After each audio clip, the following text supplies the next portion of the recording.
Guys, how are you doing? Welcome back to a brand new video. My name's Simon down here at Burford Golf Club as one of the PGA professionals, and today we're going to be talking about a very interesting concept. Can you accurately custom fit yourself online?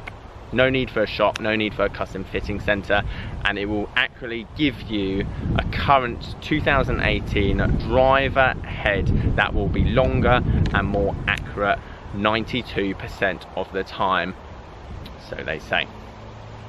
Guys, if you're new to the channel, please hit that like button and subscribe. Let's get into the video.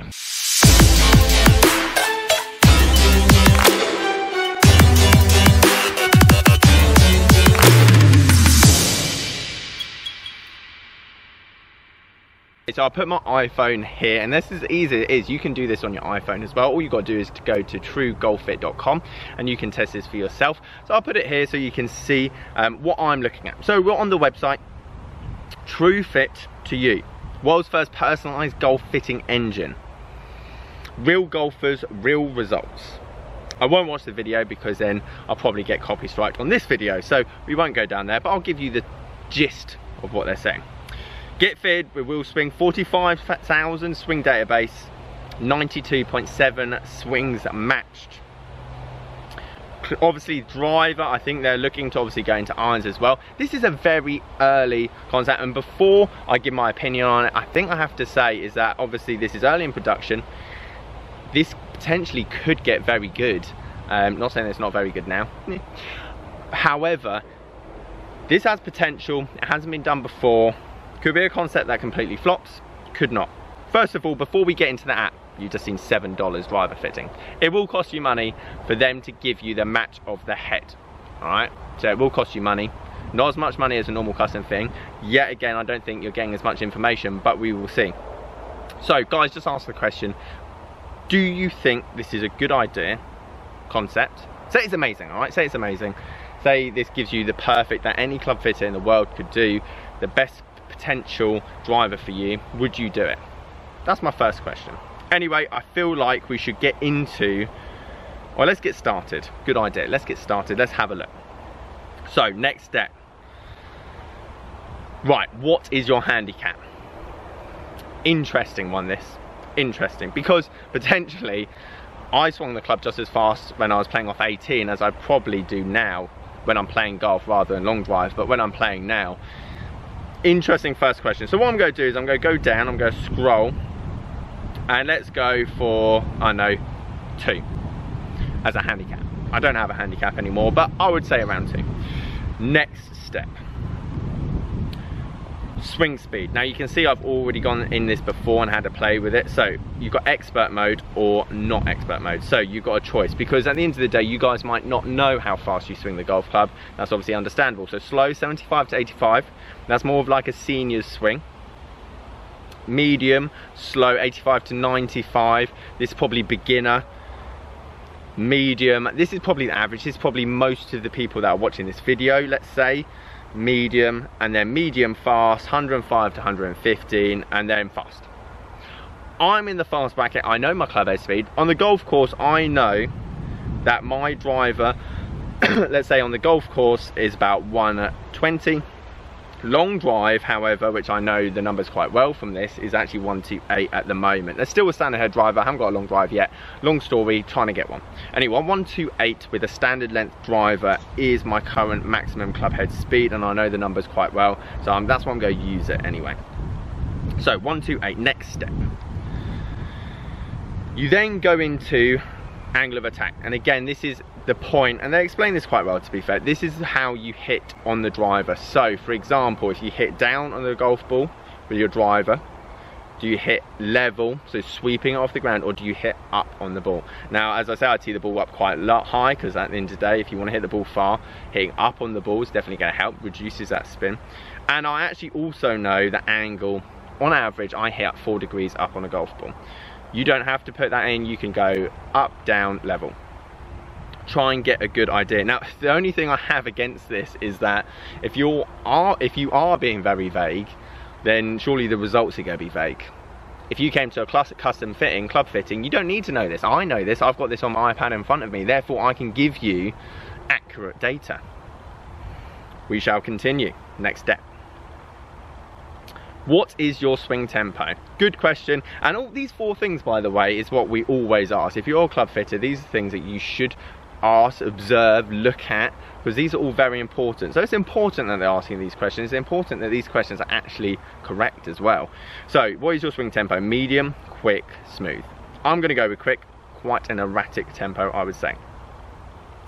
Now it's going to analyze through the database, 45,000 swings, driver heads on the market. What will it produce? Now, I'm very interested in what numbers it will give me. And you can test this, it's free. It's not free if you want to know the driver. I potentially don't really care about the driver that they'll produce for me because I know the best driver. Anyway, we look at the numbers. That being said, guys, if you want me to pay $7 to find out what driver they suggest for me, give this video 200 likes. 200 likes and I'll do a recap. I'll put a test with my driver, what they recommend, I'll hit it. We'll compare how accurate this actually is. So if you do want to see that, hit the like button. At the moment, I'm not particularly worried. I'm more about the data and what they're potentially going to give me. So, first of all, total distance 309. 128 mile an hour swing, total distance 309. Now, first of all, I know that's definitely incorrect because I can hit 309 with a 120 swing. Launch angle is correct, however. Launch angle 15 degrees. I normally around that 15, 16, possibly a tiny bit higher. Total spin 2279. Now I've got 2000, maybe a slightly lower. Don't get me wrong, 2200 is probably where you want it on a golf course. So actually that's probably around about right in terms of consistency and distance, and I think this is bearing in mind. They're not only saying they go find a longer driver for you, but a more consistent driver as well. Ball speed 166, again that is incorrect. At 128 mile an hour swing with a Callaway Rogue, at M4, whatever it is, 180, 181 is going to be your ball speed. So again, that is going to be whereabouts it is. Club speed, obviously fast, it's got the data down there. Plus 15.3 yards, plus 9.49 accuracy. Where's the baseline for that, first of all? Now, plus 15 yards, you don't even know my yardage. I haven't given you a yardage. You don't know what I'm actually using at the moment. So that, again, I find a bit strange. The next option, 1.93 yards, 10% accuracy. So obviously they're giving you 2 options, whether you want a longer option or a more accurate option. And that is it. What are your thoughts? That's what I want to know from. Now, I know from the base that a Callaway Rogue Sub-Zero X-Stiff shaft in it has the 6.5. Maybe not the best suited to me, but in terms of testing, I've tested majority of the equipment that's out there on the market at the moment. Goes about 340, 330 carry, total distance 350, 360, possibly longer with a 128 mile an hour swing if I got out the middle. I emphasize that obviously when you're on a golf course, we're looking for accuracy and distance. It's not all about distance. However, I'll be impressed that they can find a driver that I swing at 128 that will only go 309 yards, because it's not going to be that hot off the face. But I understand they're trying to merge the 2. Anyway, let's do a recap. Now, do I think this is a good idea? Potentially yes, and this is why. Because what I just showed you was a load of rubbish. However, this is why I think this potentially could be a good thing. Number 1, if you just go and buy a driver online without asking for any help or advice or anything else like that, then I'd rather you have some more gauge, because you're going to definitely get some information from this website than none. So I feel like it would steer you into a bracket that would be better for you.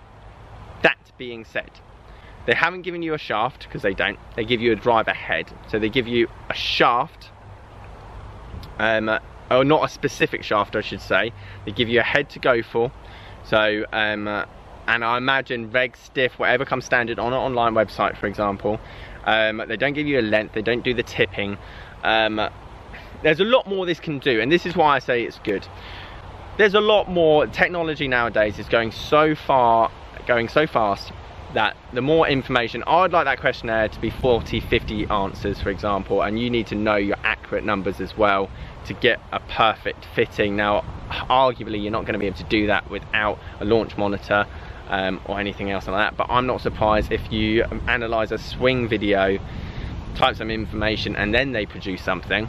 I feel like that could happen. I feel like that could be good, and I'm all down for people getting better equipment. The worst thing I see is people going buying equipment, they don't have an idea, they've seen an advert, something that says it's going to go further, and it just doesn't work. It's not the right driver for them. So I'm all for people being more informed and everything else like that. Yes, I feel like they should charge for it. I mean, at the end of the day, they're providing a service. Do I think I'm going to be losing my job anytime soon as a club fitter? No.